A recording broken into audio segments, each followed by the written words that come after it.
Lunch box கட்ட late ஆகிடுச்சுன்னா அப்போ தான் இந்த புதினா கொத்தமல்லி கருவேப்பிலெல்லாம் நம்ம கண்ணுக்கு தென்படுமே. இன்றைக்கி புதினா சாதம் தான்ப்பா செய்ய போகிறேன்னு என்னுடைய ஸ்டைலில் நான் புதினா சாதம் எப்படி செய்கிறதுன்னு பார்க்கலாம் வாங்க.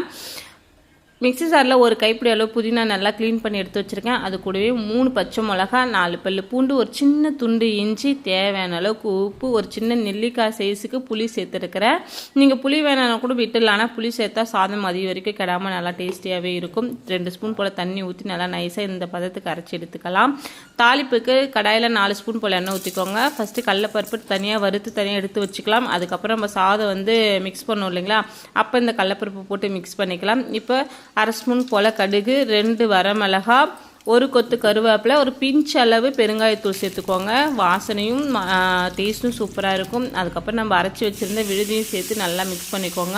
நல்லா புதினா கூட எண்ணெய் நம்ம ஊற்றின எண்ணெய் பிரிஞ்சு வர ஸ்டேஜில் அடுப்பு ஆஃப் பண்ணிவிட்டு ஆற வச்ச சாதத்தை இது கூட நல்லா மிக்ஸ் பண்ணிவிட்டு லஞ்ச் பாக்ஸ் கட்டிட்டிங்கன்னா டேஸ்டியான புதினா சாதம் என்னுடைய ஸ்டைலில் ரெடி ஆயிடுச்சுங்க. கண்டிப்பாக இதே மாதிரி ட்ரை பண்ணி பாருங்கள்.